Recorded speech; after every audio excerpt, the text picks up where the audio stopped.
My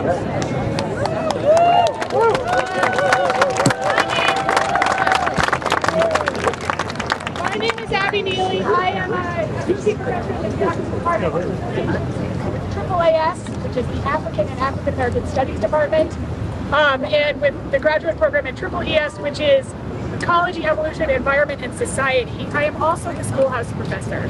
So your house professors, 5 of the 6 of us are here because one of us was arrested last night and is no longer allowed to be on the green. You gotta speak up. Okay, thank you. We can't use amplification, so I'm gonna yell. I'm just gonna give a couple remarks, talk a little bit about what we saw last night. A number of us, or 4 of the house professors were here last night until about midnight. And the main idea here is to show solidarity with our students so that you all understand that we are here and we feel with you and we see what is happening and we are bearing witness to this alongside of you. So that's the biggest.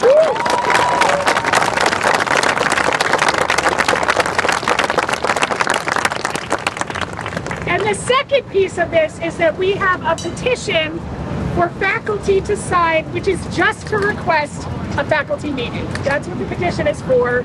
In reference, the reason for the faculty meeting is in reference to last night's events. And there is a link for that, and I think we're trying to create a QR code right now. But I wrote down a couple things, so I'll start with those. So I was here last night along with some colleagues to bear witness to the events that unfolded. Our brave, strong students stood together, their friends, some with tears running down their faces, organized, supported, hugged, and stared in shock and dismay at what was happening in front of them. These students who have lost so much over the past years. Think about the class of 2024. This is the class that lost 4 students in their first year, 3 by suicide. They have lost so much. These students came out here,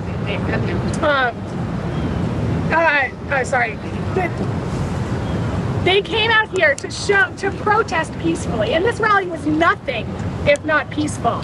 And then the cops arrived, invited to campus by our president to arrest our students.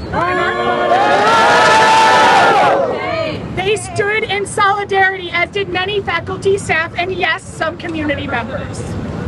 By now, you've all seen the photos. Lines of cops in riot gear, vans, including DOC vans, to transport students to police stations. No implication, thank you. Sorry. To be booked. DOC has nothing to do with that. Bail paid and released. Yes, I know that DOC didn't have anything to do with it. Sorry. Programs down. Yeah. No, DOC didn't have anything to do with it. There was like tape over the DOC stuff. So all of these students and faculty and community members have been booked, and now they are awaiting trial and disciplinary action, as Roan and Kevin have endured since this fall, which you all know about. So I've been at Dartmouth for about a decade and have borne witness to many protests, many of which have been on this green. And I have also had the good fortune to learn about many other protests, past protests that have happened on this green, in front of Collis, in other places. And I can say that this was unprecedented for this campus. Yeah. This show of force, this escalation on the part of the police. The question I have is, what lessons are we giving to our students about dialogue if their protests are met with this kind of force? Yeah.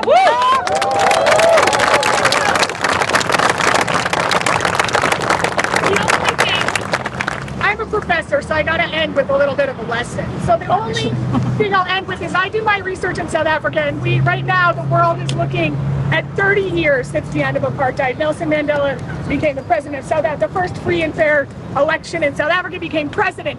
That anti-apartheid struggle, the students were at the vanguard of that struggle. They were banned, their citizenship was revoked, they were unable to organize, but they were right. Yeah.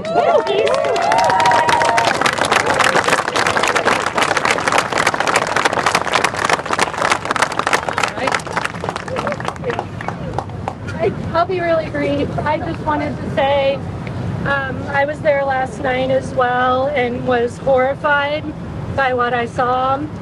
Horrified by the police coming out in the response to peaceful protests that were happening on campus, and I spent this morning talking with students in my class that I taught in research methods and trying to process this together. And the students are so brave in what they've been able to do, and I think this is our opportunity as faculty to support them and to stand for what we know this campus is and can be.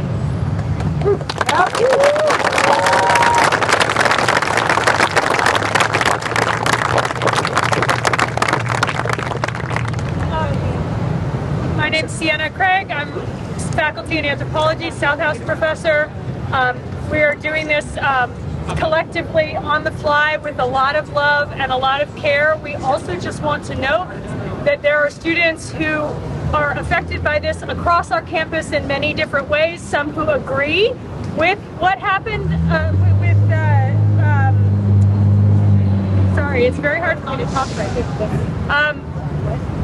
That we are holding many different realities and many different opinions right now, but what we can share as students try to grapple with this situation is that the response last night was not an educated one, it was a punitive one.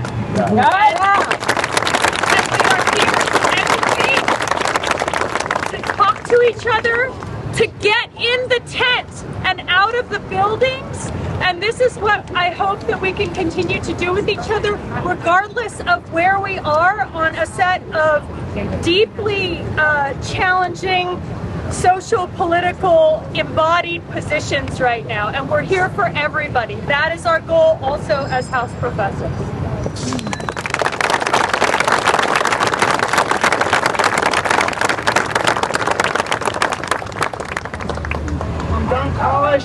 From the Gaza School of Medicine.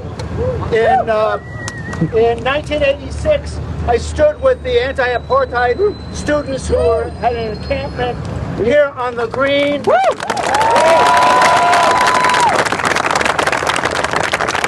now I'm proud to stand with the brave students, faculty, and staff who are standing out against our current apartheid.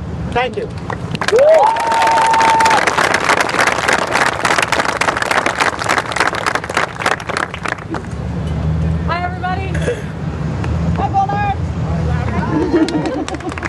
My name is Golnar Nikor. I'm a assistant professor of history, and I teach on the modern Middle East and North Africa.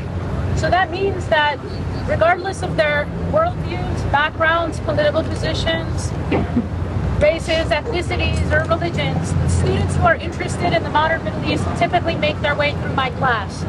I saw dozens of my students last night be brutalized by police, and I was powerless to stop it.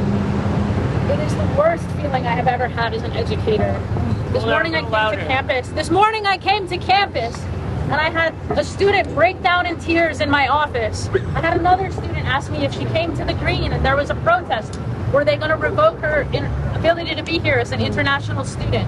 I had another student tell me that she couldn't finish the work that she had told me she would finish by today. She was shuttling her friends back and forth between Lebanon PD and coming back to campus.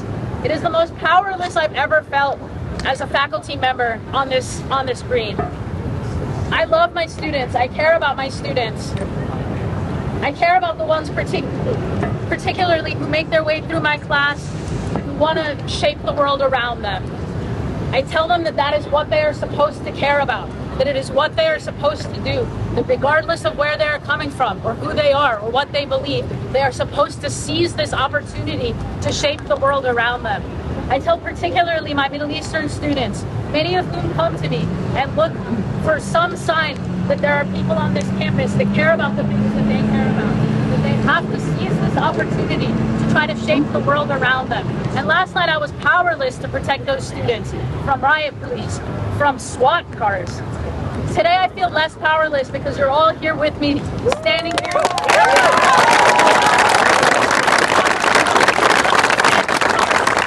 Hands off our students.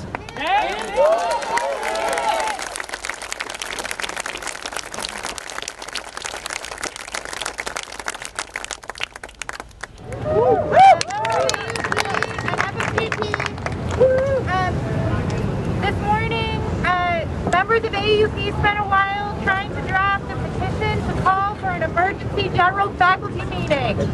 I'm here to read the text of that petition to you and ask you all to pull out your phones or your computers and sign it. We are, in our technically difficult faculty way, working on a QR code. It will come. But here's what it says. Dear President Bylock and members of the senior administration, with this petition, the undersigned Dartmouth faculty members are requesting an emergency meeting of the general faculty on Monday, May 6th at 3:30 p.m.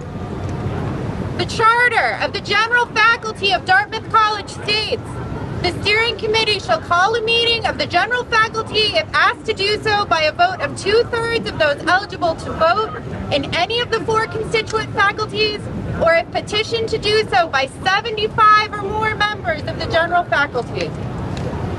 The goals of this meeting are to address the Dartmouth administration's use of excessive force, including the use of SWAT team and riot police forces against peaceful protesters on May 1st, and to discuss the impact of the response on the campus and the community. To challenge the terms on which the protest was represented in the office of the President's May 2nd email to campus titled Campus Protest.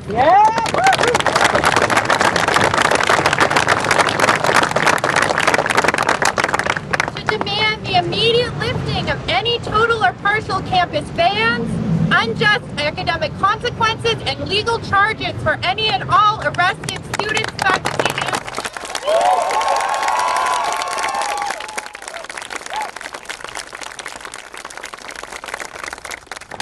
and to demand that the Dartmouth administration revise existing dissent policies to engage constructively and peacefully with protesters in the future in ways that are consonant with our institution's academic mission and civic responsibilities.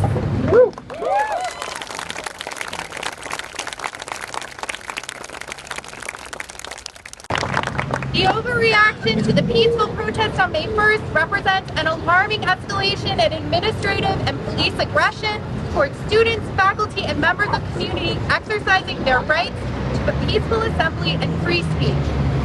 So everybody please sign, please show up, and students, thank you for your bravery. Faculty, staff, thank you for your bravery. We're here.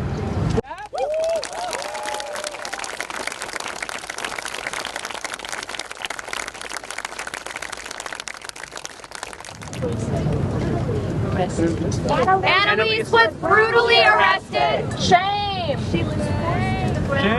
She was forced to the ground. Her hands were tied behind her. And her hands were tied behind her. Because they were so tight, it was extremely painful.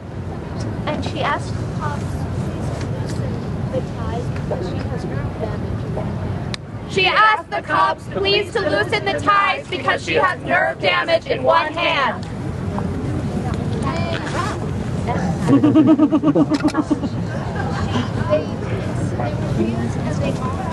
They refused and they mocked her. I'm kind of glad to see videos across the news of a 65-year-old gray-haired professor being forced to. I'm glad to see videos across the news media of a 65-year-old gray-haired professor being forced to the ground. And I just know that Annalise would be here with you if she could. And Annalise would be here with you if she could. She's always at this kind of gathering. She's always at this kind of gathering. And I don't know anyone who supports and loves her students. I don't know anyone who loves her students more.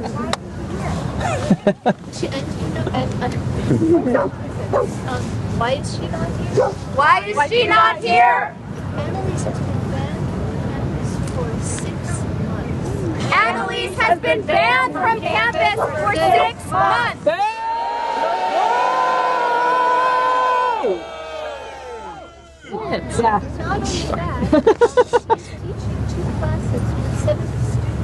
Not only that, but she is teaching 2 classes with 70 students.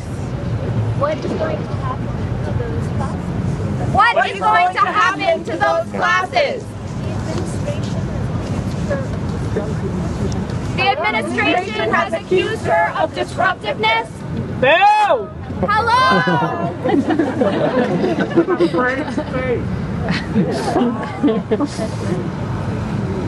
Thank you.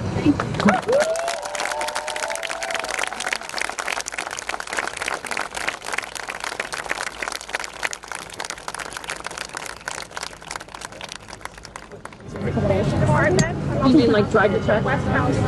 I had hoped to have a statement from Patty Scorley, but as you have heard from persons I don't get on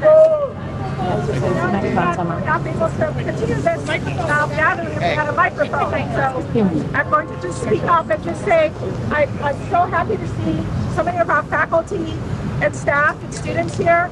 Faculty, I want to just make a plea to all of you to please don't back down in terms of engaging with this current administration and the way and the sort of practices it's established.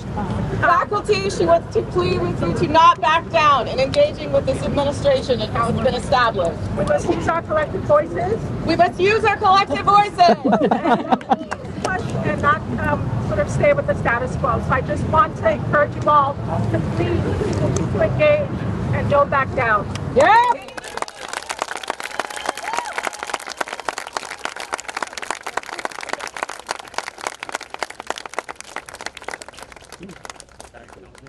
Faculty who are eligible to vote, please vote. We will be distributing our phones with the QR code. You can sign up on the petition. We need 75 signatures of eligible faculty within A&S, correct? Yeah. Okay. I just want to be clear, this is not a vote. This is just to call a meeting. Yes, my apologies. So Absolutely. I just want people not to suddenly worry that they're voting on something. Yeah, no. And we're trying to get some QR codes to share with you all. Faculty are eligible. We're trying to figure it out. What faculty are? Text your friends the link. Like we can all text each other the link also. We're looking for tenure line faculty to sign this. That's what. Arts and science. No, the med school. We're calling an arts and science meeting. So they are in arts and sciences. Thank you. Hey, Abby. Abby. I come up here and talk about Sorry. Wait, we have one more statement we'd like you to hear. If they do this, let's be really nice. Mike check. Mike check. We have one more statement, so please listen. We have one more statement, so please listen. Dr. Alice Rothschild, an international expert on the humanitarian and human rights impact of the bombing of Gaza, was invited by faculty to speak here at Dartmouth 2 weeks from now. 2 days ago, the president of Dartmouth and the dean of the medical school canceled her speech. The speech is going to go on, but off campus. It will.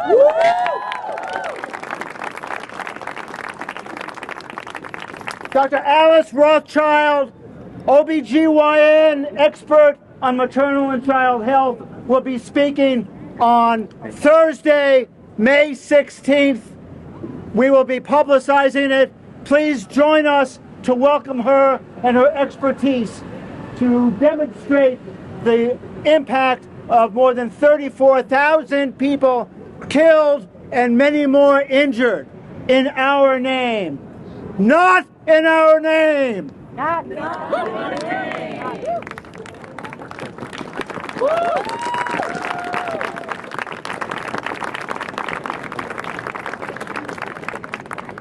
So first, will I need a mic check? Mike check. Mic check. Okay. Yeah, go ahead. Mic check. My name is Nancy Welch. My name is Nancy Welch. My husband, Michael Cole, is a faculty member in MCB. My husband, Michael Cole, is a faculty member in MCB. And if there's a faculty meeting that is held with the president, I will make sure he's there. If there's a faculty meeting held with the president, I will make sure he's there. I'm here to ask that everyone who is eligible to vote in Hanover, I'm here to ask that everyone who's eligible to vote in Hanover, and that includes Dartmouth students with a campus or Hanover Center or Etna address, and that includes students with a Dartmouth, Hanover Center or Hanover address. Etna address, yeah. Etna address, right. Knows about the ceasefire resolution next week at town meeting. Knows about the ceasefire resolution next week at town meeting. I have flyers here with information about how to register to vote. I have flyers here with information about how to register to vote. About where and when for town meeting. About when and when for town meeting. And how you can help if you're not eligible to vote. And how you can help if you're not eligible to vote. So please see me to grab some of these flyers, pass them out to everybody. Ceasefire is on the ballot. We want it to pass.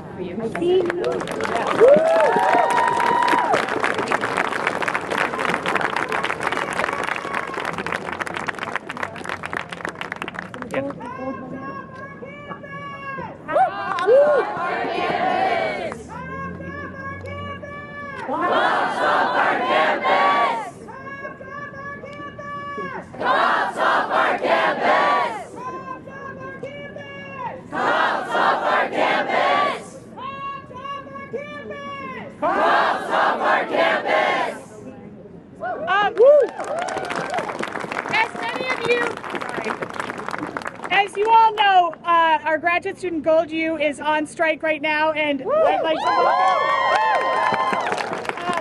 to welcome them here to say something. Hi everybody. We want to say thank you very much, and we would just want to talk to you for just a brief moment. We want to acknowledge, one, that our struggle, the moment is far bigger than just our struggle, but also it is interconnected. We really appreciate in the rally last night that you all stood in support of our cause, our fight for a fair contract. And to faculty, we stand in support of you. We would like to encourage everyone to please come talk to us on the picket line. Faculty, I think we have a lot of working together that we can do. What am I missing? Our union is in unanimous support for free speech and the right to protest, and we will say it over and over again. And we have a new caucus for support for Palestine in our union, and we're going to develop it as much as we can. And there's also a petition going on, we were told, for faculty and staff signing in support for our union. We'll be on the picket line on the green 9 to 5 every weekday. Thank you all. Yeah.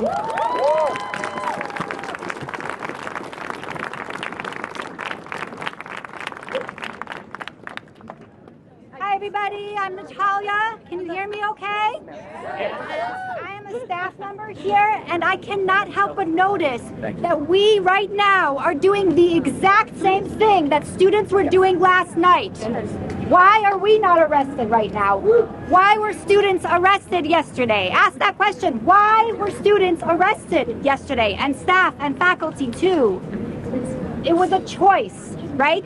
There's a choice being made not to arrest us now. There was a choice made that did not have to be made to arrest students, faculty, and staff yesterday. Not only that, Dartmouth administration, they deputized themselves. They made the decisions about who would get arrested, whether in the inner circle or the outer circle, and they made the calls. And yes, the riot police showed up, and shame on the riot police always.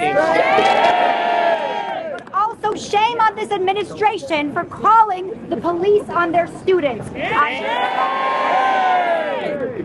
They deputize themselves by using their own Dartmouth vehicles to transport students, faculty, and staff to the jail. This is unacceptable, and we're here to say that.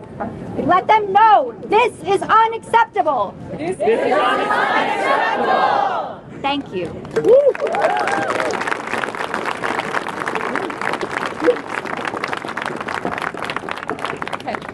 And now we're going to hear from some amazing students who I know personally because they've taken classes with me. So the SWCD.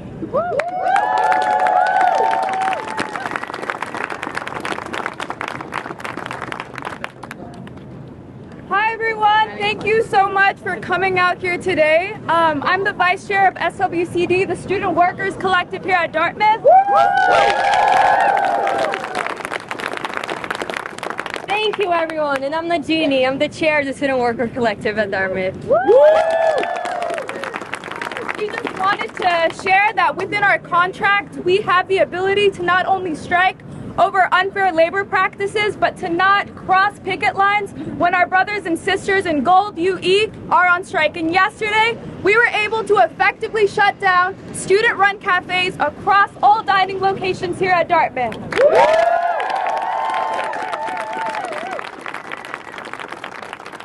And we're not stopping here, because now we know our power, and when we come together, we have even more power. We're very grateful for all the support we've been having, and we're really inspired by the amount that everyone's trying. Thank you so much. We're strong together, and we got this.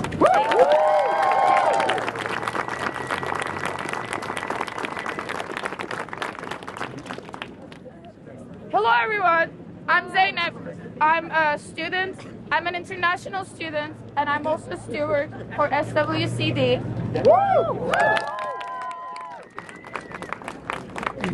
Yesterday was one of the most isolated I've ever felt on this campus as a student from the Middle East, but it was also one of the most inspiring days because I want us to all see that this is Dartmouth. When we go on strike, it is to show that it's us that run this place and not their cops, not their administration. They are lucky if we forget them, because chances are we will remember them as shameful people who went against their own students. That's right. That's right. When we have our faculty behind us and when we have staff behind us, we know that we can keep stopping what they do, showing them that we are the ones who own the school. We are the ones who are running everything in the school. Right. And their comfort is not reliant on them isolating us, saying that this is a place in the middle of nowhere, because it's not. We are together. We are here to support each other from all over the world, all over the country. And this is to see that this is not middle of nowhere. Everyone is watching us. And it is on us to show that Dartmouth can be much more than their amazing campus experience of that bubble of American complicity and comfort.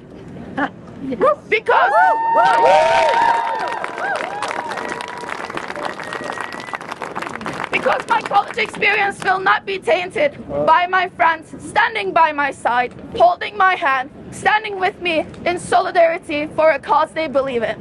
When their dog whistle of freedom of speech is exposed as something they can allow, we know that it is time for us to tell them our college experience is only tainted by seeing our friends brutalized in front of us. Right. This is our campus, our green, and our time to talk. Right.